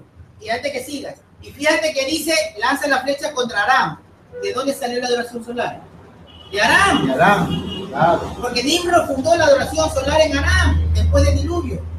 Por eso se lanza. Ahí es las tablillas sumerias. Por eso se lanza la flecha de victoria de Yahweh, la flecha de acabar con la adoración solar, se lanza hacia Aram. Esa explicación no se la va nunca a un pastor, hermano, no porque nos creamos más que nadie, pero es que no estudia, no se prepara. ¿Por qué? Porque su corazón no está dispuesto a entender, sino a ganar, a tener privilegio y a tener fortuna. En el mejor de los casos, un pastor lo que hace es transmitir una verdad que a él le transmitieron, pero a la larga resulta ser una gran mentira. Entonces vemos que la flecha de victoria para Yahweh, es importante esto por lo que estamos estudiando en Apocalipsis, porque dice que ese caballo, ese jinete que está en el caballo blanco, el de la visión, llevaba el arco y iba a obtener la victoria, iba a vencer. Acá está la flecha, que es la victoria del Eterno cuando se acaba con la adoración solar, cuando se acabe con Roma, porque Roma, la Iglesia Católica, el papado es la adoración solar. Ellos son los promotores de la adoración solar. Por eso celebran sus misas el día domingo, porque el día domingo es Sunday, el día del sol. El día del sol. Y el cristianismo evangélico es lo mismo. Y nosotros le podemos demostrar, porque realmente el trabajo de los jesuitas siempre fue aniquilar al protestantismo y reclutar o infiltrarse en el protestantismo.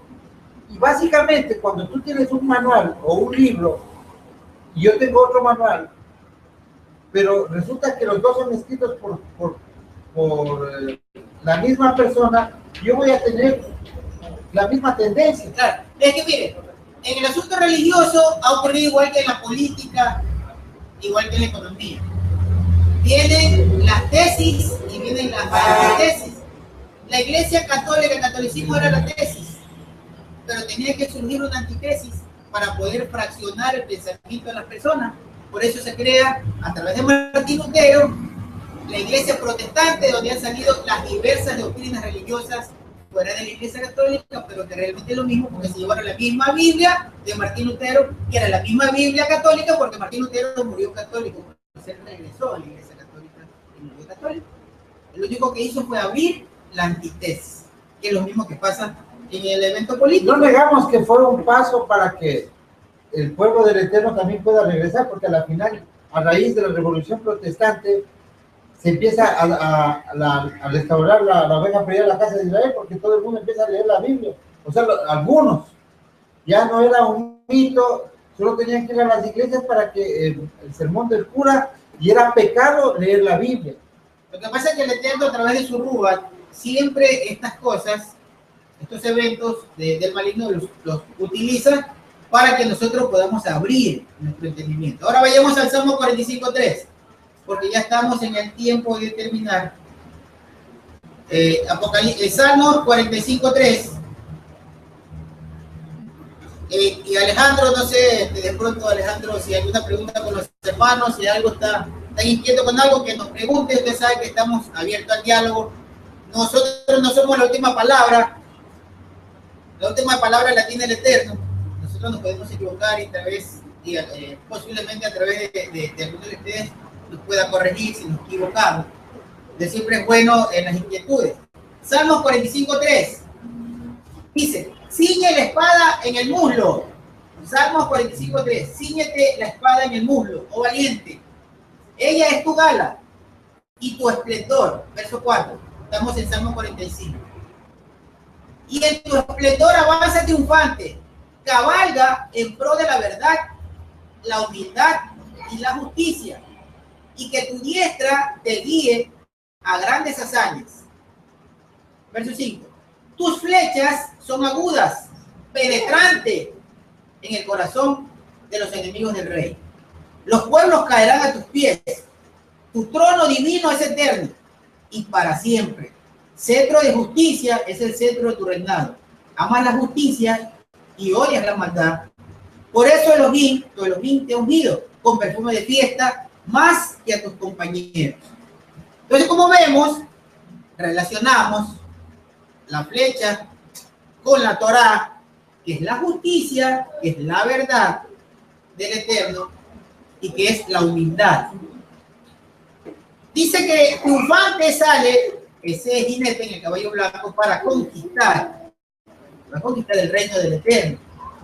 La flecha, la conquista, es a través de qué, hermano. ¿Qué nos está simbolizando ese arco y esa flecha? Es la Torá, es la ley de Dios, es la ley de Moisés, que el Eterno le dio a Moisés, que no era de Moisés, la palabra del pueblo del Eterno. La palabra Oreb, la flecha siempre ha sido figura de la palabra del Eterno. Así es. Por eso el monte Oreb significa flecha en hebreo, y en el monte Oreb se recibió la palabra.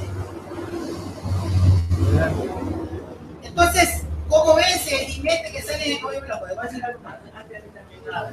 Sí. Diga. No, todavía. Diga nomás lo que me Yo iba a dar una opinión muy humilde.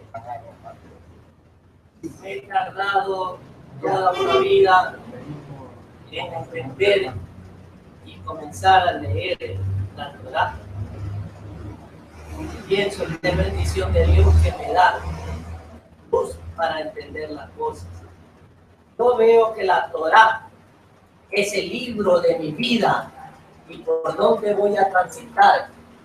Y Dios en su infinita misericordia en la Torá me está poniendo que voy a tener caminos duros.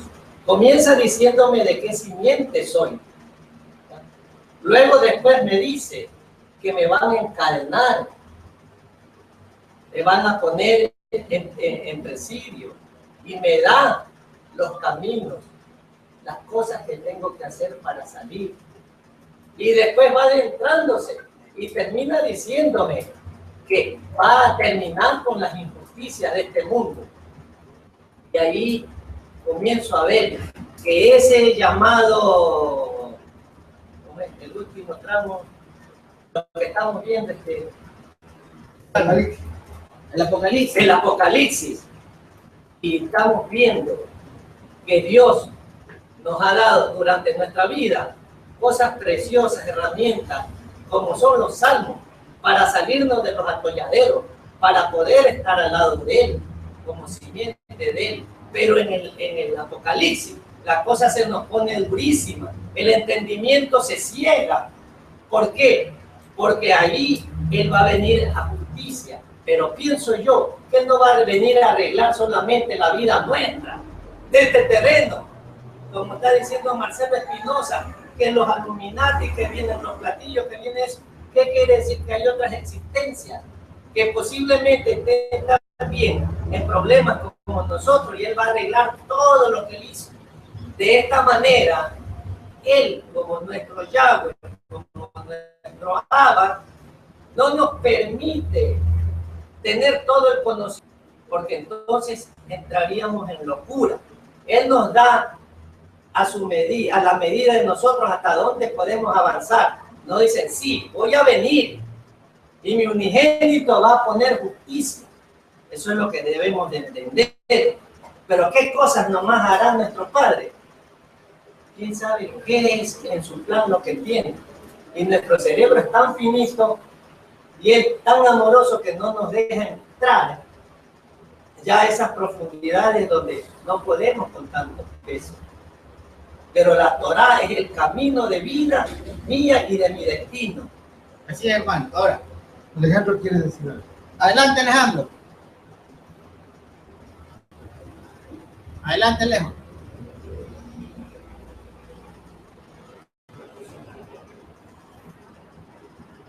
Adelante, Alejandro. La espada no es solamente la que carga en la rodilla. Bueno, bien. Bueno, es la espada más maravillosa que Dios ha dado. Así es. Puede hacer entender a una persona lo que él no puede entender. Y ahora, fíjense ustedes algo. Que con esta parte terminamos el capítulo el verso 4 del capítulo 6 porque dice ya nos vamos para la próxima semana. Pero quiero terminar con esto. La espada, recuerden que viene la palabra yará, la flecha, la palabra yará, que significa agua que fluye, y que también significa lanzar una flecha para trazar un camino.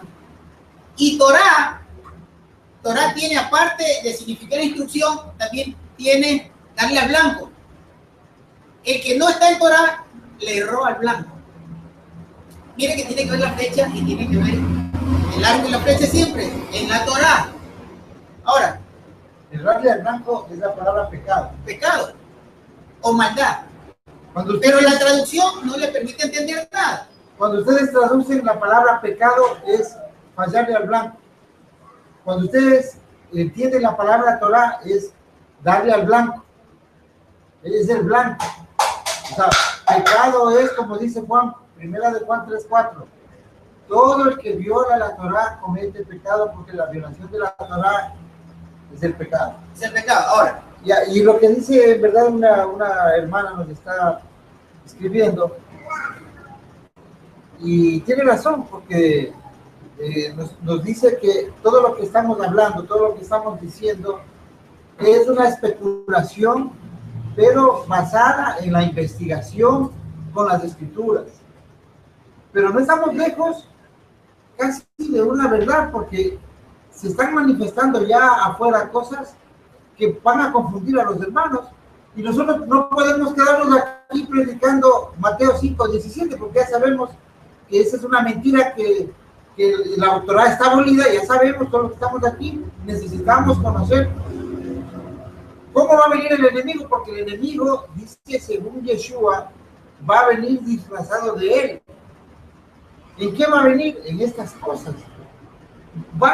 Ya están apareciendo evidencias del fenómeno ovni, evidencias de que estuvieron aquí, de la distorsión del linaje de Caín, los dos linajes, de la visita de ángeles, de seres hace 5,000 años, según Génesis 6:4.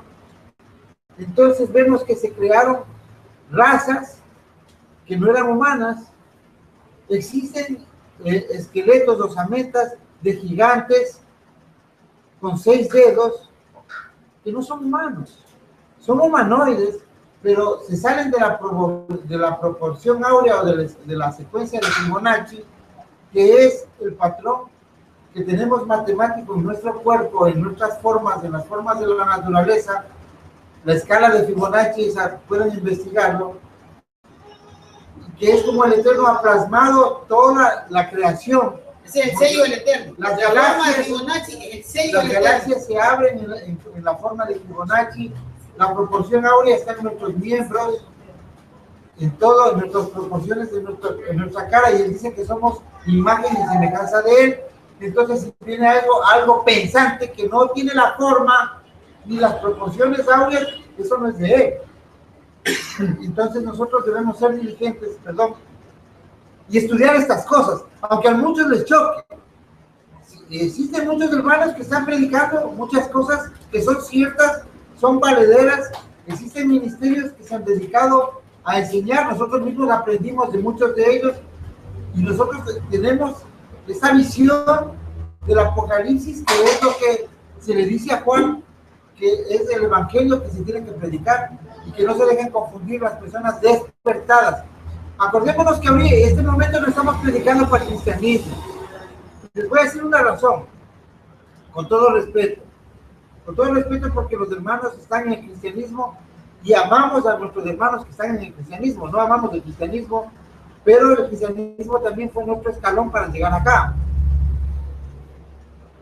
Porque el Apocalipsis no es para los cristianos, ni para los musulmanes, ni para los judíos del judaísmo, para la religión judaica. El Apocalipsis es solamente para los que creen en Yeshua y guardan la Torá y el Shabbat como señal. Porque acuérdense que en el Apocalipsis hay una señal eterna. Esa señal no tenemos que investigarla. Está en Éxodo 31, es guardar el Shabbat. Entonces, nadie que no guarde el Shabbat no tiene la señal, y los únicos que tienen que perseverar, según Apocalipsis 14:12, son los santos, los cuales son los que guardan la Torá con fe en Yeshua. Nadie más. Y terminemos con esto, hermano. Mateo 24:12. Mateo 24:12. Mire, hicieron mal la traducción. Yo acá acabo de abrir en la codificación de cada palabra. En Mateo 24:12 dice: por haberse multiplicado la maldad, estoy leyendo en la Reina Valera, por haberse multiplicado la maldad, el amor de muchos se enfriará, o la caridad de muchos se enfriará, dice otra versión.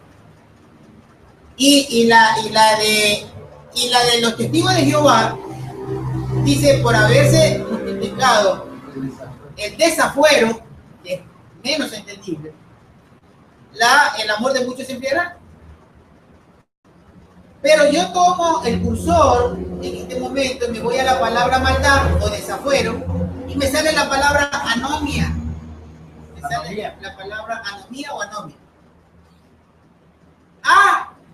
Anomia es una palabra compuesta. A es un prefijo que significa sin o contra. Nomo, que significa ley. Entonces, dice sin ley. O sea, no tenía que haber puesto maldad y mucho menos desafuero. Tenía que haber puesto: por no tener la ley, el amor de muchos se enfriará. El que no tiene ley, el que no tiene la Torá, no tiene amor. En este momento estamos viendo esa palabra en el diccionario Strong. Bueno, en la pantalla la puso Marcelo, ¿no? Es que no la tenemos preparada porque realmente en este momento recordé de que existe este verso que nos puede ayudar mucho. ¿Por qué? Porque el jinete que sale para vencer en el caballo blanco, que tiene un arco, y el arco tiene flecha, ¿cómo va a vencer? Va a vencer es porque va a impregnar la Torá en el corazón de su pueblo. Porque es a su pueblo el que viene a salvar. Porque es a la gente que se agrega al pueblo al que viene a salvar. Y si alguien que no es del pueblo, pero se agrega al pueblo, como Noemí, ¿qué ocurre con ellos? Ellos se convierten al pueblo y se convierten a la Torá de Elohim de ese pueblo. Entonces, ¿cómo va a vencer? Va a vencer es con la Torá.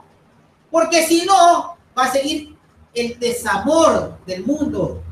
Porque el mundo no tiene amor para su prójimo. Por eso vemos que un chulquero le presta a usted la plata y se le queda con todos sus bienes. Un usurero se le queda con todo porque no tiene la ley, no tiene amor en su corazón y es capaz de quitarle hasta su casa por la usura. Porque la Torá dice que no le puedes quitar. Y ahorita acabamos de ver en el Deuteronomio 24, creo que era el versículo 6, donde dice: y cuando alguien venga a empeñarte o a tomarte prestado y te trae en prenda el molino con el que hace su alimento, no se lo tomes. No le dice no le prestes, le dice dale el préstamo, pero no le tomes el artículo, porque le quitas la vida. Porque claro, ¿cómo va a alimentarse? Si va a alimentar a su familia en ese tiempo. Esa es la Torá, hermano. Es el amor de la Torá. El que no tiene la ley no tiene ese amor. Y no solo le va a quitar la cocina, le va a quitar hasta la cama para que no duerma. Nosotros estamos viendo qué es no guardar la Torá según la Biblia. Cuando ustedes oigan en la Biblia o escuchen en la Biblia la palabra maldad, eso viene de anomia. O sea, cuando alguien no tiene la ley, es un anomos, es un malvado. Claro, cuando ustedes ven en griego, la palabra a es un prefijo que significa sin, apartado. Eso es importante. Por eso existen los píos y los impíos. Por eso los papas, algunos se llamaban píos, porque decían que eran santos. Porque los píos son supuestamente los santos, los apartados. Entonces, eso es lo que traíamos hasta hoy. Ya no vamos a pasar porque se nos fue el tiempo. Creo que fue bastante nutritivo lo que vimos hoy. Ya queda criterio de ustedes, de cada uno. Nosotros venimos al análisis. Yo me quedo tranquilo porque estoy convencido de que el Eterno es un Elohim vivo y que Él de alguna manera se va a manifestar en nuestras vidas, a mostrarnos si estamos cerrados para que corrijamos, y eso téngalo por seguro, que si estamos en error y nos damos cuenta del error, nosotros seremos los primeros en salir a las cámaras y decirles que nos equivocamos y que rectificamos el error. Eso es lo más sensato que debemos hacer, y no tenemos ningún tipo de orgullo como para quedarnos con esto y dejarlo así, sin que rectifiquemos, no, porque no nos creemos perfectos ni creemos que somos los grandes sabios. Solo somos investigadores y estamos investigando en la Escritura lo que el Eterno posiblemente nos está mostrando. Y el Eterno sabe que hay sinceridad en nuestros corazones y que lo que queremos es aprender juntos con ustedes. Y que si nos equivocamos, Él nos va a ayudar, porque Él tiene misericordia para todos y Él no va a permitir que por causa nuestra muchos erren en su conocimiento, porque no es nuestra intención esa, ¿no? Así que lo que queremos es mostrar una verdad y salir del formato religioso que el mundo le ha formado. Hasatán, a través de sus diferentes entidades, le ha metido o le ha impregnado a las personas. Tenemos que salir de eso y tenemos que ser sensatos, hermanos, porque el Eterno siempre se ha mostrado de una forma lógica. Él ha hecho eventos investigados por los científicos de la forma más lógica. Cuando cruzaron el mar, que no era en el Mar Rojo, porque eso está mal indicado, mal traducido, en el Mar de los Juncos, hay un lugar específico donde es posible que lo hagan.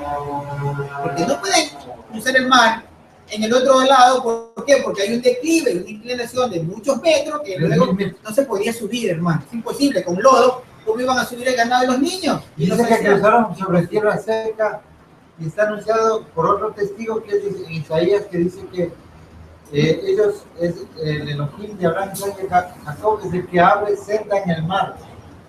Y en el Golfo de Acaba existe un abismo de 3.000 metros de profundidad, y el lugar donde pasaban las tribus, donde pasó el pueblo, el mar, donde se abrió el mar, es un callejón angosto de 50 metros que tiene solo 100 metros de profundidad. Es un callejón en el mar. Imagínense, hermano. Eso es en el Golfo de Acaba y ustedes lo pueden comprobar con Google Earth. Bien, entonces, hermanos, creo que no sé si quedó claro y entendido que la única forma, o la forma, digamos, correcta que nosotros vamos a entender de cómo viene a conquistar de nuevo el reino es a través del entendimiento de la Torá. Porque cuando nosotros tenemos entendimiento de la Torá, nos vamos a hacer súbditos de un rey perverso como es Satanás. Vamos a ser los súbditos del rey de justicia. Pero si no tenemos Torá, no podemos ser súbditos del rey de justicia, porque no vamos a complacernos en la justicia viviendo en la maldad. Entonces ahí se conquista el reino y ahí se come el reino de Yahweh. Por eso dijo en Jeremías 31:31 que va a poner la Torá en el corazón y la va a escribir en nuestro ser, en nuestro interior. Ahí seremos su pueblo y ese será nuestro Dios. Así que, hermanos, o sea que concluimos que la Torá, dimos que la Torá es nuestra vida eterna. La Torá es. Sin Torá somos malvados. Claro, la Torá es realmente la luz de nuestra vida y la luz que nos va a llevar. Aunque muchos al digan que sendero no, del camino. la Torah sí salva, porque Yeshua es el que salva y él es la Torah viviente. La Torah salva, hermano. Y fíjense que nosotros sin este entendimiento, solamente, digo yo por inspiración, cuando recién empezamos, pusimos como eslogan a nuestra página la Torah salva. Muchos la criticaron, pero hoy sabemos que la Torah es la que nos va a salvar. Entonces, que Yahweh los bendiga a cada uno. No sé si hay más preguntas, creo que no. Hasta aquí cerramos para la próxima semana. Continuar a partir del versículo número 4, creo que nos quedamos. Mire que 3 versículos hemos entendido o hemos analizado muchas cosas importantísimas para nuestra vida espiritual. Que el Eterno los bendiga a cada uno, hermanos, que sea el que nos enseñe, no el hombre, el Eterno, por medio de su rúa, él es el que nos va a dar la claridad suficiente para que nosotros vamos a comprender. Y que a cada uno de nosotros sea el Eterno, conforme a su misericordia, el que nos ayude, porque necesitamos ayuda, hermano. Sin él no vamos a poder vencer.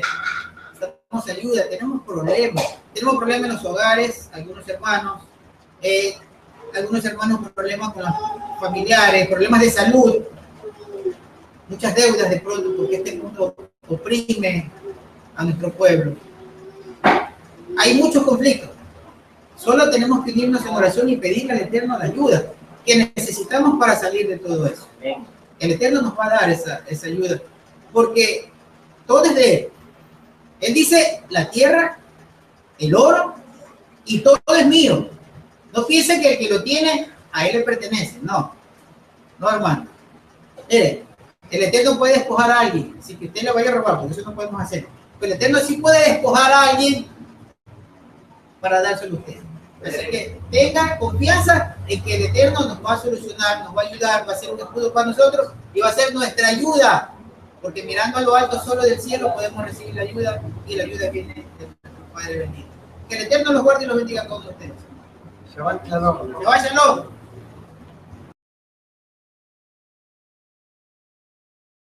Que del judaísmo es que si son dignos vendrá el caballo blanco y que si son indignos vendrá un burrito, cosa que también podríamos decir que es valedera, porque la primera venida del Eterno, de Yeshua, fue en un tiempo donde ellos estaban profanados, mezclados con Edom. Entonces él entró en un burrito, él entró a Jerusalén en un burrito, ya sabemos de esa historia, 4 días antes de su sacrificio de Pascua, de Pesach, él entró en un Shabbat, en un burrito. Pero en Daniel vemos que entra en un caballo, esa es la segunda venida. En eso, Juan el Bautista sí estaba claro. Es que la primera vez, acuérdate que todavía no estaba coronado rey. Pero ya la segunda venida, él viene como rey a tomar el rey. Ya está coronado. Ya está coronado. Así Porque que vemos aquí Apocalipsis que dice recibió una corona. Dice, y recibió corona, que eso es importante aquí en el versículo 2, capítulo 6. Miré y enfrente había un caballo y su jinete. ¿Cuándo fue esa corona?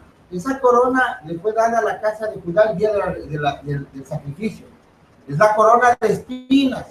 Por eso a él le ungieron con la corona de espinas como el cordero, como la cabra del sacrificio del día de expiación. Pero yendo más allá, Juan el Bautista cuando manda a preguntar a sus discípulos, él estaba preso, cuando dice que tenía que él ceder para que el otro prospere, Juan el Bautista le manda a decir con sus emisarios si es que él es el Mesías.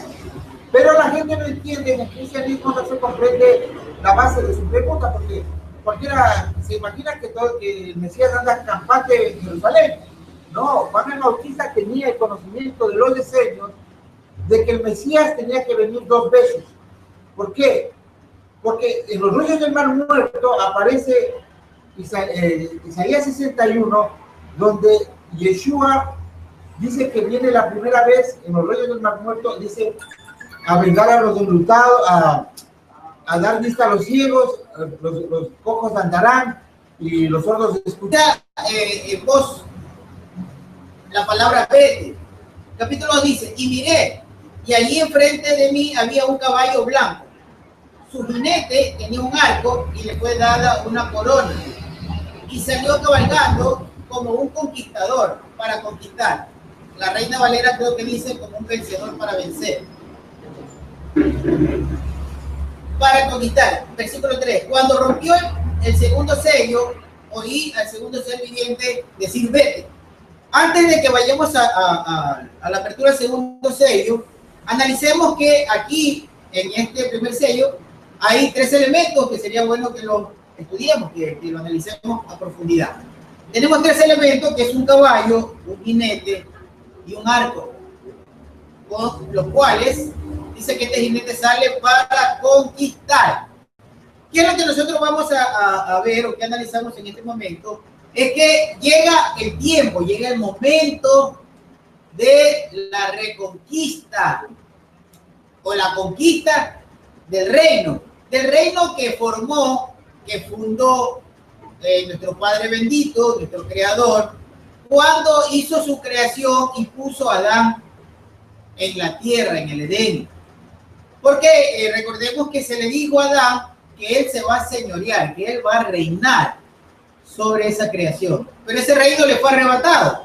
Ese reino fue usurpado por los ángeles caídos, por lo que nosotros conocemos como Satanás.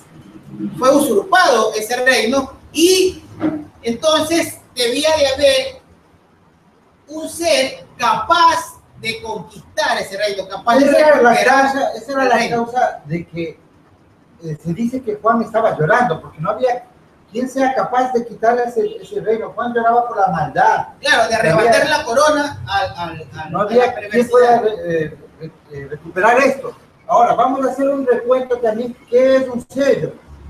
Los sellos es un destinatario, o sea, nadie podía abrir. Vamos para todos los hermanos que están siguiendo esta transmisión por esta vía de canal de YouTube. Bendiciones para todos ustedes, hermanos. Vamos a iniciar en esta semana este festejo de Shabbat, porque recordemos que este es un festejo. Nuestro Padre bendito nos santifica con sus mandamientos, y nosotros hoy somos santificados cumpliendo este mandamiento de Shabbat, así como cuando usamos nuestra ficción, ¿verdad? Somos santificados. En cada uno de los mandamientos que cumplimos, somos santificados. Por eso siempre es bueno orar y decirle al Padre: tú nos santificas con tus mandamientos y yo estoy cumpliendo este mandamiento que tú me has puesto a que cumpla, ¿verdad? Entonces, bien, vamos a hacer el estudio el día de hoy del capítulo 6 de Apocalipsis. La semana pasada terminamos el capítulo 5. Estamos en compañía de nuestro hermano Marcelo Espinosa, en estudios acá en Ecuador, en Sudamérica, y nuestro hermano Alejandro Espina, que nos acompaña desde los Estados Unidos. Él se comunica con nosotros también por la señal de internet, y estamos conectados en diferentes países. Estamos con muchos hermanos en diferentes países, no vamos a poder saludar a todos, pero sean bienvenidos en este día, y el Eterno nos ayude en este día para que podamos comprender que su Rúa, que su espíritu nos oriente en lo que queremos y necesitamos saber. Adelante, Marcelo.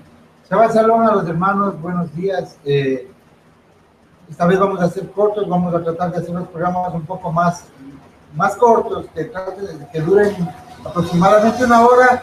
Vamos a ser más específicos, más puntuales.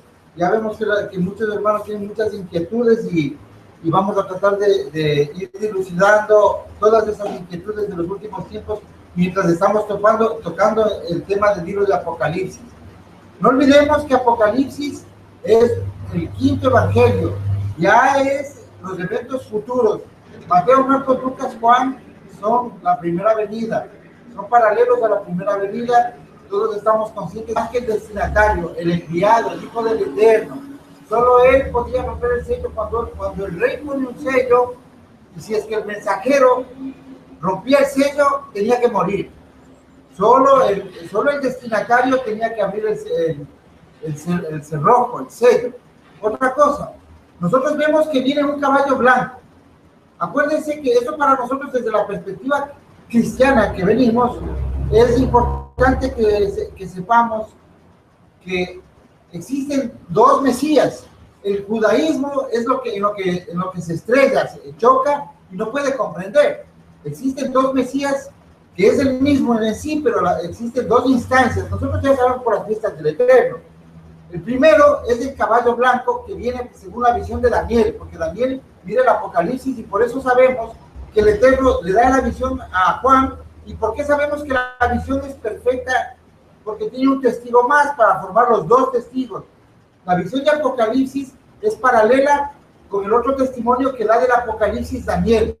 Los dos van en conjunción, con una diferencia de 580 años. El tercer testigo es Yeshua en Mateo 24, que dice que los eventos del Apocalipsis y nombrando también los eventos de Daniel. Estamos viendo aquí un caballo blanco. Vemos que en caballo blanco solo entran los reyes a Jerusalén. Y es por una puerta específica que narra Daniel, en el libro de Daniel, por donde tiene que entrar el Mesías. Hoy esa puerta, en el lado del templo, está en el lugar donde está la mezquita musulmana, la mezquita de la Roca. Esa puerta está sellada por ellos, porque ellos saben que por ahí está escrito que va a entrar el Mesías. Entonces vemos que también entró un burrito. Cuando usted a un judío le pregunta por qué se dice que el Mesías viene en un burrito y en otras partes dice que viene en un caballo blanco, él no comprende por qué vienen en la explicación de que la primera venida del Mesías hizo milagros, sanó y inició la restauración de la casa de Israel. La segunda venida, él ya viene a recoger las ovejas perdidas de la casa de Israel, se están ya agrupando como ustedes, como nosotros. Vamos a unirnos con la casa de Judá, con los que crean en el Mesías, y al final de la gran tribulación, él hará de los dos pueblos uno solo. Shabbat Shalom para todos los hermanos, y adelante, Alejandro.